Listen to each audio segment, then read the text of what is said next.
श्री नामदेव जी महाराज ने, तुकाराम जी महाराज ने, एकनाथ जी महाराज ने एकादशी का खूब प्रचार।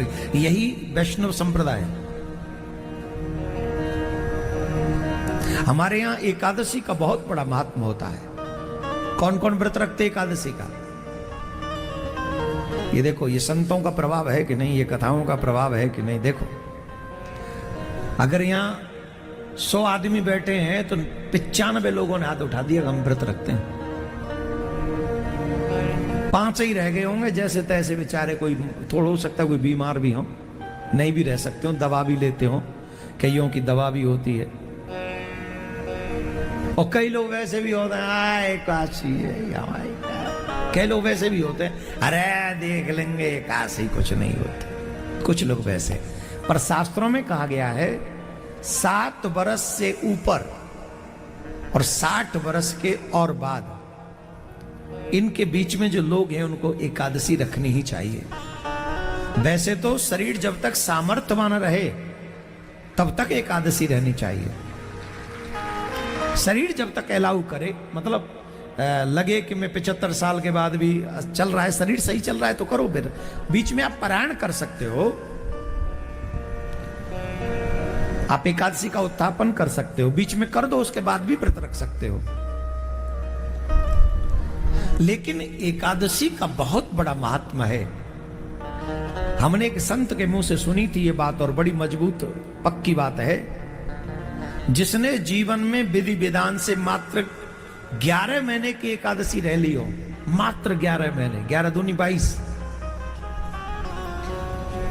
सिर्फ 22 एकादशी वो रह लिया हो, नरक नहीं जा सकता वो, यमराज हाथ नहीं लगा सकता उसे।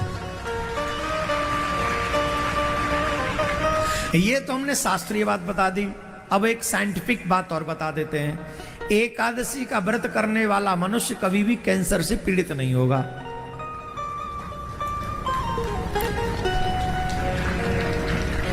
कोई नहीं, घर में जाके समझ में आ जाए तब बजा लेना।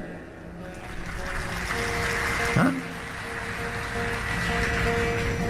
साइंटिफिक रीजन है कि जो व्यक्ति एकादशी का व्रत रखता है उसे कैंसर नहीं होगा। अभी किसी को, एक साइंटिस्ट को पुरस्कार मिला, कौन सा वो इंटरनेशनल पुरस्कार होता है ना, वो क्या होता है उसको, नोबेल पुरस्कार। नोबेल पुरस्कार मिला उसे, और उसने शोध सिर्फ इसी बात पे किया है कि जो महीने में 2 फास्ट रखता है उसे कैंसर नहीं हो सकता। पर्टिकुलर उसने डे बताए, महीने में ये 2 दिन जो व्यक्ति फास्ट रहेगा उसे कैंसर नहीं होगा। और उसने जो गणना की है ग्रहों की, तारों की, सूर्य की, इसकी, वो दोनों ही दिन एकादशी के आते ही हमारे ऋषियों की घटना है।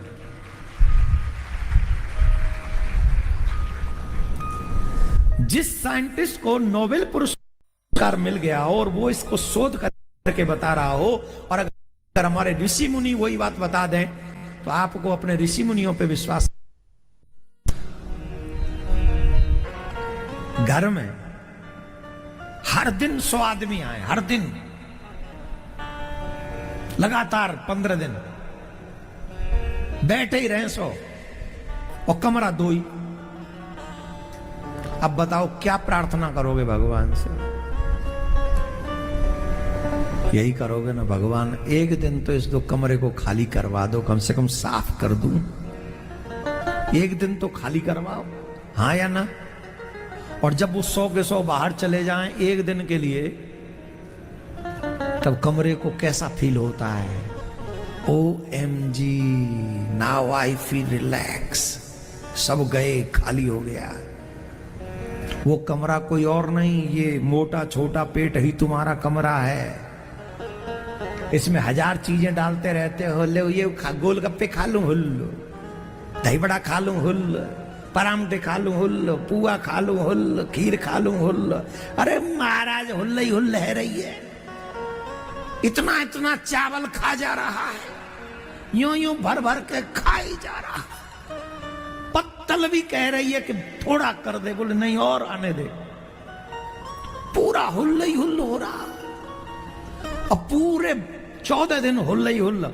जब एकादशी आती है तो पेट कहता है, अरे बेशरम, एक दिन तो खाली रहने दे, एक दिन तो खाली रहने दे, जिससे मैं कंट्रोल कर लूं सब।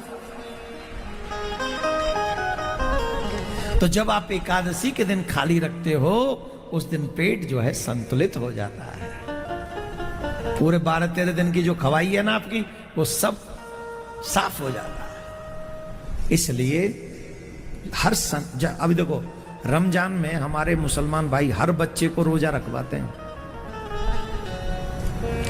देखो, मैं उनकी बुराई नहीं करता हूं कभी, मैं कभी बुराई की नहीं उन लोगों की,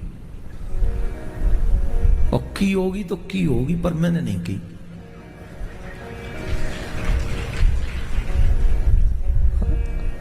पर कुछ अच्छाई भी कहता हूं मैं कि वो अपने बच्चों को इतना कराते हैं, चाहे वो कुरान पढ़ाना हो, रोजा रखवाना हो। और हम अपने बच्चों के लिए क्या करवाते हैं? 18-18 साल के मुंडे घूम रहे हैं। वो मुंडे गुंडे तो बन सकते हैं, पर वो व्रत नहीं कर सकते। 20-20, 22 साल बाइक लेके, गाड़ी लेके घूम रहे हैं, रुलाटे भर रहे हैं। क्या मिलेगा इससे?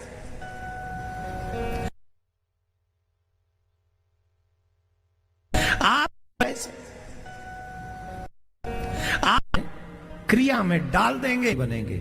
बचपन से जो बच्चे भजन करते हैं वो शराबी नहीं बनते, वो जुआरी नहीं बनते, वो अकारण घूमने फिरने वाले नहीं बनते। इसलिए मेरा आग्रह है सनातनियों से, छोटी छोटी चीजें अपने बच्चों से कराओ, और ये आप ही सिखाओगे, टीचर्स नहीं सिखाएंगे। टीचर आएंगे नहीं तुम्हारे बच्चों को सिखाने। Please do it. This is your family, this is your children, they are your children, this is your responsibility.